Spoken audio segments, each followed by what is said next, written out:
It's never a bad idea to take stock of one's life, to review the experiences we've had, and to reflect on what we've learned. But in our busy lives, such reflections tend to be fleeting, incidental, and as such easily lost in the ebb and flow of our scattered attention. Sometimes it takes a monumental crisis before we give serious thought to our lives, and in some cases realize we need to change direction. When Melissa died, I did not only lose the woman I loved, but the very life I'd been striving to create for so many years. I'd invested my energy into building a career, basically to raise my income and to enjoy a better standard of living. But with the money came the opportunity to build a life that was rich in all the things I was really seeking. A home of my own, a loving partner, family, community, and freedom. I'd seen these things in my future in St. Vincent, and that was why I was willing to sacrifice my life in the present for a vision of what I wanted in the future. And so, when Melissa died, a lot more faded with her. All my dreams for the future were invested in a half-built house, which stood as a testimony to the half-hearted way I had been living my life. It took that stark image to make me realize how, in my quest to build a better tomorrow, I'd completely abandoned my life, which only ever exists today.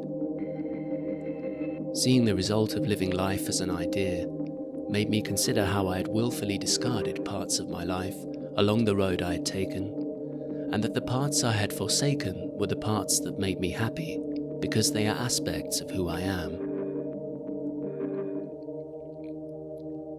When I was in my early 20s, I was busy making music, primarily as a rap artist, and this was my great passion in life. I never felt more engaged than when I was creating music and expressing myself through my songs. But once I began to question the material benefit to all the work, and whether it was ever going to amount to anything, eventually I lost heart, stopped, sold all my equipment, and gave it up.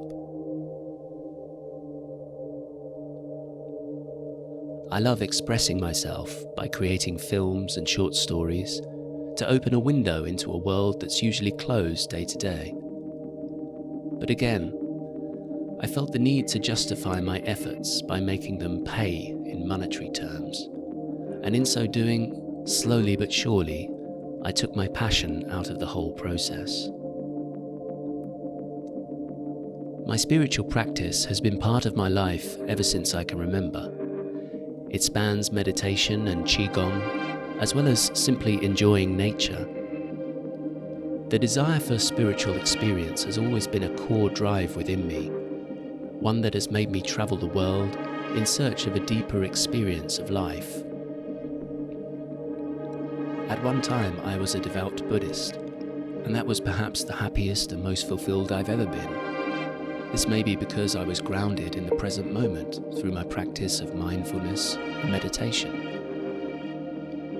But along with everything else that matters, I pushed this part of me to the sidelines as I invested more and more of my energy into the daily grind of earning a good salary and in saving for the future, until without even realizing it had happened, it dawned on me that my spiritual practice was no longer really part of my life.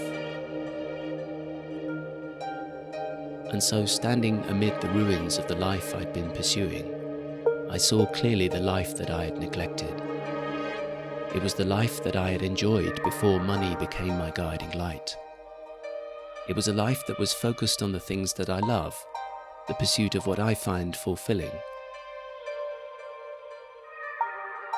As if to highlight this realization, I came across a t-shirt as I was clearing out the apartment that we shared. It was a t-shirt that Melissa had purchased on our healing journey, which took us to the other side of the world and back again. It was as if she was leaving me her parting advice, drawing my attention to what really mattered in life.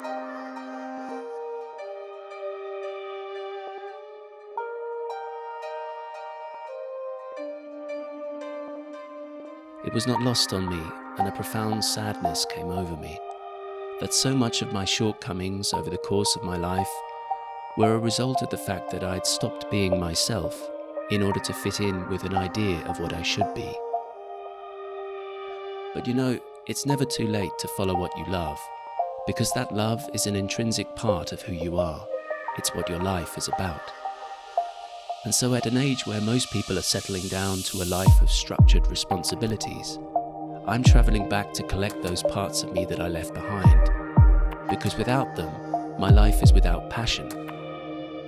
I've probably missed the boat to become a successful musician or filmmaker, but now it's okay, because this time I'm doing it for the love.